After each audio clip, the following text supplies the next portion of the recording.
जादुई लिपस्टिक की खेती। बहुत समय पहले की बात है। सेलापुर गांव में हरि नाम का एक व्यक्ति अपनी पत्नी शांति के साथ रहता था। हरि की दो बेटियां थी। पहली जो बड़ी बेटी थी उसका नाम आरती था, वहीं दूसरी बेटी का नाम कोमल था। आरती बहुत आलसी लड़की थी, वहीं कोमल उतनी ही मेहनती थी। वो मेहनत पर विश्वास रखती थी। हरि एक सेठ के यहाँ काम किया करता था। सेठ हरि को जो भी पैसा देता, हरि उन पैसों से अपने घर का खर्चा चलाता था। सेठ हरि को उसके काम के बहुत कम पैसे दिया करता था। कोई और काम ना आने के कारण हरि को ना चाहते हुए भी सेठ के यहाँ ही काम करना पड़ता था। कभी कभी तो पैसे ना होने के कारण हरि, उसकी पत्नी और दोनों बेटियों को भूखे पेट ही सोना पड़ता था। ऐसे ही दिन बीत रहे थे। एक दिन अचानक हरि की तबीयत खराब हो जाती है। शांति हरि को अस्पताल में दिखाती है, परंतु पैसे ना होने के कारण हरि का इलाज नहीं हो पाता और उसकी मृत्यु हो जाती है। शांति हरि का अंतिम संस्कार कर देती है। कुछ दिन बाद तुम पूरे दिन सोती रहती हो, कुछ काम धंधा भी नहीं करती हो। वहीं तुम्हारी छोटी बहन सुबह से घर के कामों में लगी हुई है। तुम्हें तो बस सोने के लिए बोल दो। क्या माँ, अभी मैं इतना अच्छा सपना देख रही थी। बस मेरी शादी एक राजकुमार से होने ही वाली थी। इतने में आपने आकर मुझे जगा दिया। आप हमेशा गलत वक्त पर आ जाती हो। मैं अमीर होते होते रह गई ना। दीदी, सपनों में अमीर होने से क्या होता है? बात तो तब बने जब असलियत में हमें पैसे मिले। अमीर सपने देखने से नहीं बल्कि मेहनत करने से बनते हैं। आप अगर सोती रहोगी तो आप कभी भी रानी नहीं बन पाओगी। माँ को इतनी उम्र में भी काम करना पड़ रहा है। चलो उठो और बाहर जाकर कुछ काम ढूंढो जिससे हमारे घर का खर्चा चल सके। कोमल, अपना ये ज्ञान अपने पास ही रख। अगर तू चौराहे पर बैठकर ही प्रवचन देगी तो अच्छे पैसे मिल जाएंगे, जिससे मुझे काम करने की जरूरत नहीं पड़ेगी। मुझे मेरे सपनों के साथ ही रहने दे और जा कुछ काम ढूंढ। और हाँ, अगर कुछ पैसे तुझे मिले तो मुझे भी दे देना, मैं थोड़ा खर्चा पानी कर लूंगी। इस तरह हर दिन आरती और कोमल में बहस होती थी। आरती कोमल की एक भी बात नहीं मानती थी और सोती ही रहती थी। आरती को काम करना पसंद नहीं था। एक दिन की बात है, कोमल उदास मन से बैठी हुई थी और सोच रही थी कि क्या काम करा जाए जिससे घर के हालात सुधर जाए। हमारे घर के हालात ठीक नहीं है और पिताजी भी हमें बचपन में ही छोड़कर चले गए। अगर पिताजी होते तो कम से कम हमें 2 वक्त की रोटी तो खाने को मिल जाती। मैं ऐसा क्या करूं जिससे हमारी ये गरीबी दूर हो सके? तभी वहां शांति आ जाती है और उसे ऐसे उदास देखकर वो कहती है, क्या हुआ कोमल, इतनी उदास मन से क्यों बैठी हो?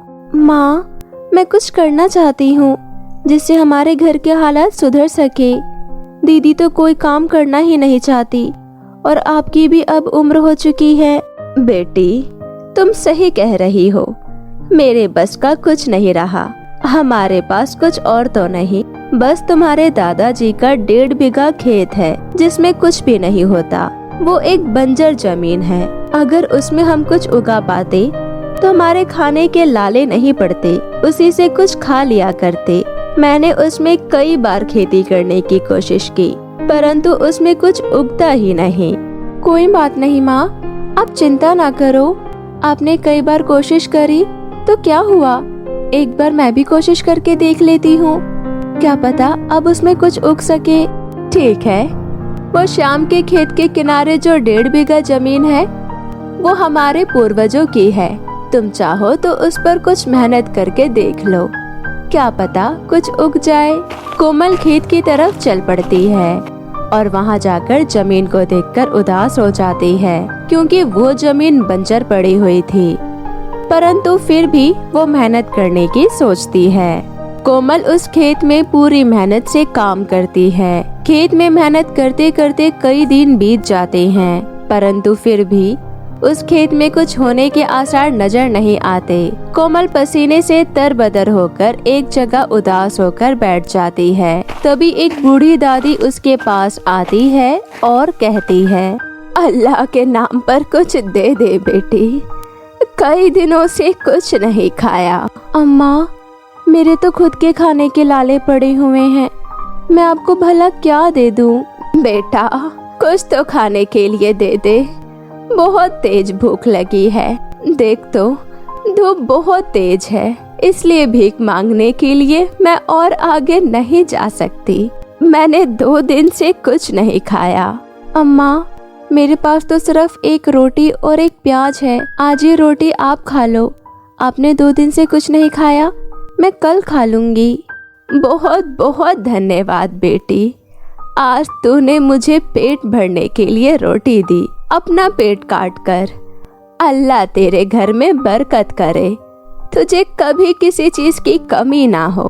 अम्मा, मेरे घर में तो रोटी के लाले पड़े हुए हैं, मेरे घर बरकत कहाँ से होगी? एक खेत मिला है, वो भी बंजर है, उस पर खेती करने की सोचती हूँ, परंतु उस पर तो कुछ होता ही नहीं है। एक बड़ी बहन है जो पूरे दिन सोती रहती है और एक बूढ़ी माँ है जब कुछ करने के लायक नहीं है।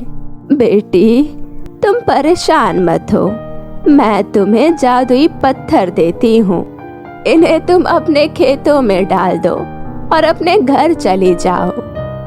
अम्मा, मेरे खेत में पत्थरों के अलावा और कुछ भी नहीं है, उसमें 4 पत्थर और डालने से क्या होगा?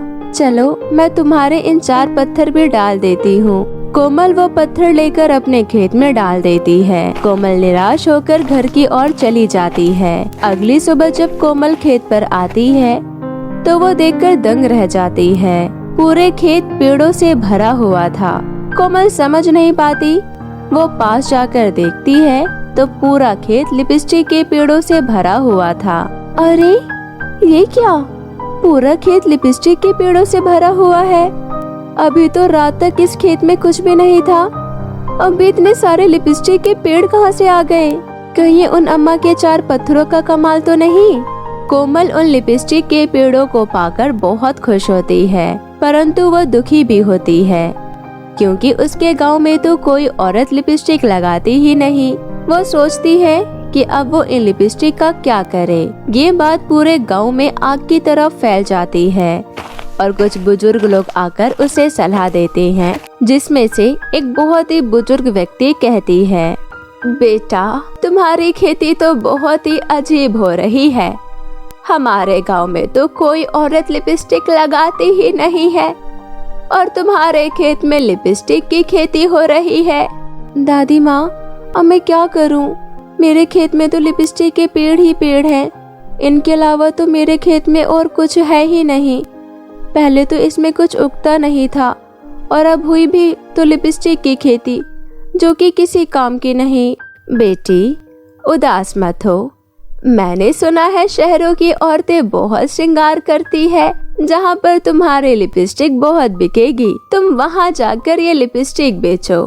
कोमल को ये उपाय बहुत अच्छा लगता है। वो सारी लिपस्टिक एक गाड़ी में भरकर शहर में बेचने जाती है, जहाँ उसकी लिपस्टिक औरतों को बहुत पसंद आती है और उसके सारे लिपस्टिक हाथों हाथ बिक जाती है और सभी औरतें उसी के पास से लिपस्टिक खरीदना चाहती हैं। अब कोमल लिपस्टिक वाले के नाम से फेमस और अमीर हो जाती है। तो मेरे प्यारे दोस्तों, कैसी लगी आपको मेरी ये कहानी? मुझे कमेंट करके ज़रूर बताएं और इसे अपने दोस्तों के साथ भी शेयर करें। और हाँ दोस्तों, अगर आपने अब तक मेरे चैनल को सब्सक्राइब नहीं किया है तो जल्दी से नीचे लाल बटन दबाकर अभी कर लें। तो मिलती हूँ आपसे फिर किसी नई कहानी के साथ, तब तक के लिए आप अपना ध्यान रखें। बाय बाय दोस्तों।